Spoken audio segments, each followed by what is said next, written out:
Norðfjörð Coaching, almenn fjarðþjálfun, keppnisþjálfun og allt þar á milli. Bertoni jakkaföt í úrvali fyrir árshátíðina í Joe's tískuverslun Akureyri. Let's go!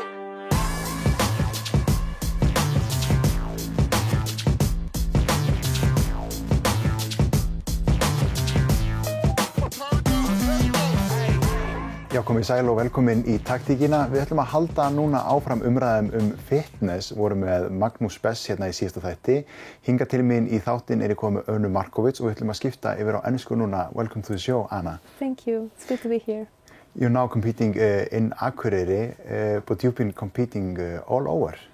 Yeah, I really enjoy traveling around and competing. I actually love traveling and I love competing, so I'm kind of killing the one kind of trip, you know, one expense in two passions, so to say. Yeah. I'm always trying to compete in a different country because of this. If you take us through this year of competition, how has it been? I competed, this is my second season. First season I competed in Europe and then I ended it in south of Africa. I went to Arnold Classic and now I'm going to again compete in Europe. And the last competition will be though in USA. Okay. So. When was the first time you competed? 2015. It was the Icelandic Cup. That's why this is my favorite competition because it was my first competition. It was in Reykjavik then. So it's not been such a long time for you of competing in fitness? No, I have done a lot of shows because I compete all the time. I have made, I think, 1 or 2 breaks. You know, like I competed every year, but usually I compete twice a year and only maybe 2 times I didn't compete to rest the body a little bit. Being able to compete in so many competitions, you have to involve it in your lifestyle. Yeah, well, normal people have children and family and they are like also competing. But for me, I am a competitor. It's my full-time job, really. It is to travel abroad and compete, it's really expensive. So I plan my year around my competition. I work and then if I have to, I work overtime. And then I have to, like, 1 month I have to buy a flight, next month a bikini, next month, you know. So a whole, maybe today I know exactly where I will be next summer. Mm-hmm. You know, so I know how much money I have to spend next year if I can afford to buy new shoes or something. And I don't. I always afford stuff for gym anyway. So, yeah, it's for me it's a lot of planning. I don't have obligation like children or pets or stuff like that. So it's only me. I'm taking care of me. Yeah. So I feel like I'm an athlete full time. But you have a job outside of it, Yeah, I just recently started working for myself. I used to work in another company, and I was doing full-time job and even had overtime. But I prioritize to go to the gym. I prioritize to make my meals. I prioritize to get my sleep in. You know, these are all priorities. You go to sleep, you do your job, but my ex-employee, he knew he's not my priority. Yeah. He was really good to me and I did my job always on time, but he knew that if push comes to shove, I would always choose this, you know. Yeah. So it was a good time for me to leave the office so I can do my own thing. Tell us about the job. What is it? I'm a qualified personal trainer, and so I'm hoping to train people with autoimmune diseases because I have outgrown it myself. And I'm also teaching posing for competitions and everything related to competitions also. So basically just a personal coach. I would just like to focus on people with a gicht and fibromyalgia and stuff. But it's, of course, I'm open. Why fibromyalgia? I got diagnosed with rheumatoid polyarthritis and fibromyalgia about 15 years ago. And for until maybe even 3 years ago, I couldn't run. Okay. I couldn't walk on my own. I needed help to go to toilet to cut my meat in my plate. I was very bad. And then I started lifting weights and I was told that I will be in a wheelchair before I'm 35 and that I will die before I'm 45. And I really didn't like those odds. I was really sad. And so I decided to, the drugs that I got prescribed, it didn't really help. It was just managing the pain, and I didn't want that. I wanted to cure, you know, but there is no cure for arthritis, right? So I started lifting, and heavier I lifted, less pain I had. Really? Yeah, and then I just kind of got, well, I guess obsessed, but I don't know. I decided to go and compete one day, like, okay, let's say I've done it, got a t-shirt, you know. But then Yoey, my current coach, came behind stage to take photos or congratulate his athletes. I don't know why he was there. I remember I was really scared of him.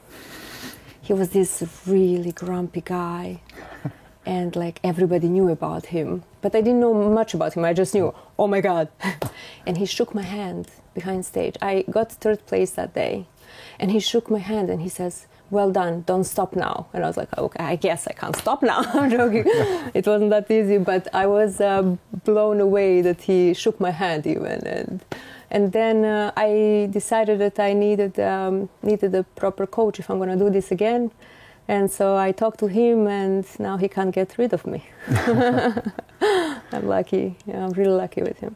But now, the sickness, how is it now that you're... I used to always tell people when they ask me, because I'm lifting weights, I was about 90% of time pain-free.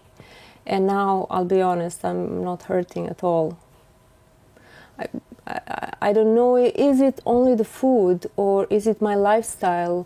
But I lift very heavy. I don't look very strong when you see me on stage. I look just like a little girl, you know. And especially when I go abroad, I'm always so tiny compared to these big, strong women, you know. But I'm always expecting that other shoe to drop. Every day I wake up without pain. I'm like, what? Yeah, but somehow it has become a routine that I wake up, I do my training, I do my meals. Sometimes I have to train twice a day, I can handle it, and I'm sleeping well. I wake up without pain, and now this is my new norm. But for so long, maybe 10 years or something, I was constantly hurting. So I'm still, over time it became easier. Like I would get like, oh my God, I'm in the gym and I'm not feeling pain. By the time I leave the gym, pain comes back. Mm-hmm. Then maybe a year and a half later, I was like, oh my God, this is 7th day without pain. Then after a while, it was like full month of no pain. You know, it was like gradual like that. And now that you ask me, I'm realizing it's not even 90%. I don't remember when I was hurting last time. That's I right. get migraines. I get brain fog still sometimes, you know. I get sad. It all follows. But like generally, you wouldn't say I'm sick. Mm-hmm. You know. Mm-hmm. Definitely. And so if I would go to doctor and I just recently had to check my hormones. I try to make sure that I'm well because of this, and everything was normal. I don't take any painkillers. I don't take any drugs. So I think that's a win. And also, this is my 35th year when they told me I'll be in a wheelchair. That's now? That's now. Yeah. In September, it was my 35th birthday. And so that's why I'm going to go and compete at the World Masters Championship. I know I'm not going to get noticed there because I'm so average, you know, but I got to do it because it's my party, it's my celebration. That's a long way from wheelchair to this competition. It couldn't be further apart. I just wouldn't roll over and die, damn it. I'm very optimistic that things are going to get well. You know, if I gotta go, I'm gonna go out on my own way. I'm gonna keep trying to get better. And I don't know, I had a client last week with fibromyalgia, so she was just messaging me and she was feeling a little bit better.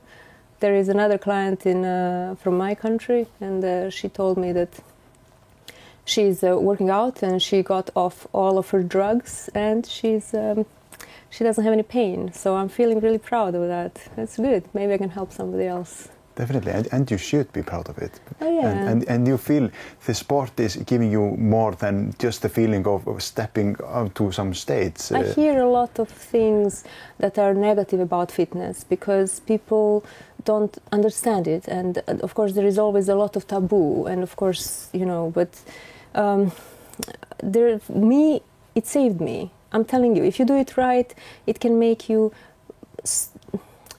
healthier in your mind, it can make you healthier in your body. If you do it well, it can make you a better living creature. You're not just surviving, you're actually thriving. You meet so many people that are having same interests as you, full of life, full of energy, full of will to progress, not just wake up, go to work, and And I know this is not like, oh, I'm an architect, I'm building a building, it's going to stay there behind me.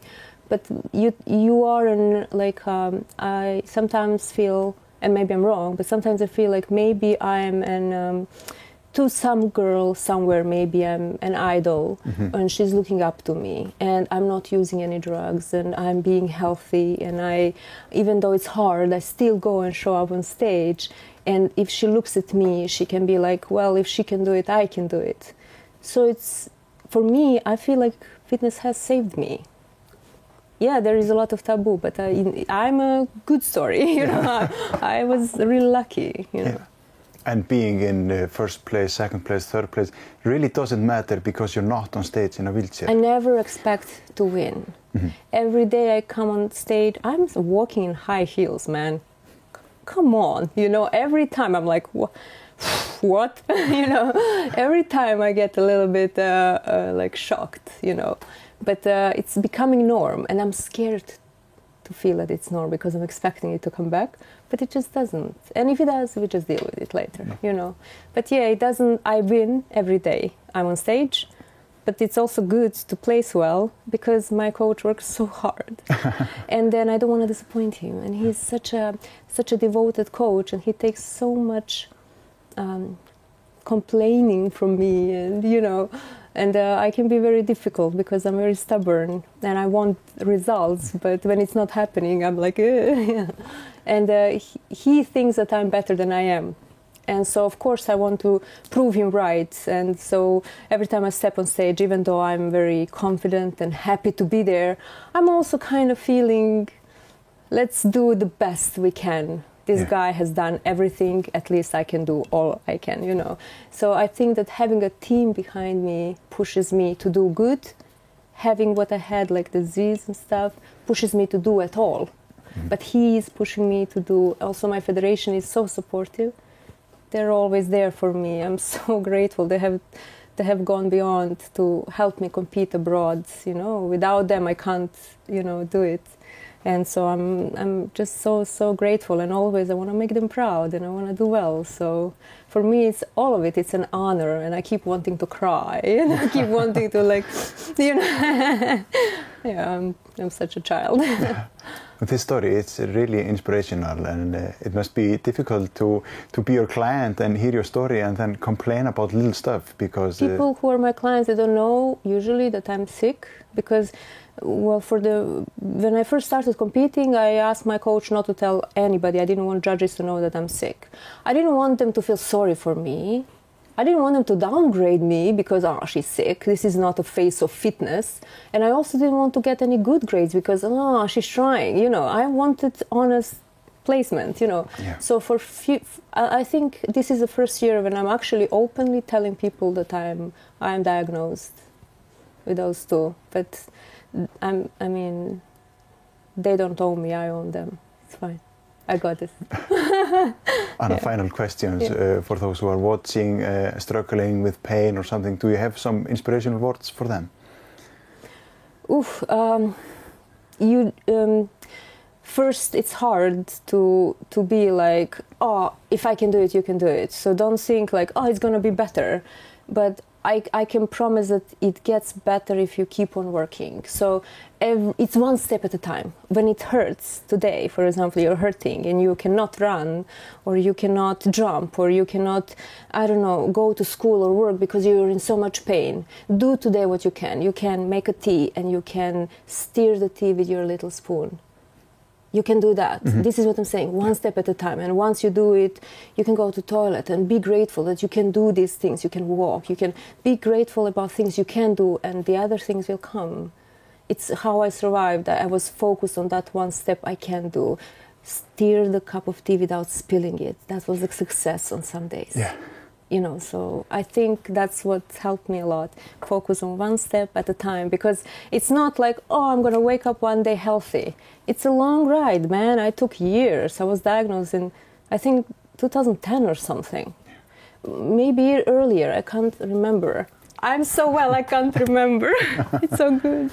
Yeah, so like I say, one step at a time and keep working for that. When it's hard, it's okay to be low, it's okay to be tired. Just try again tomorrow. That's it. Anna Margot, thank you so much for telling us this story. It's been really inspirational. And we will be cheering for you on stage tonight. Oh yeah, thank you. I would really appreciate that. Thank you. Við ætlum að kíkja hérna yfir í örstuttar auglýsingar en höldum áfram eftir þær. Bertoni jakkaföt í úrvali fyrir árshátíðina í Joe's tískuverslun Akureyri.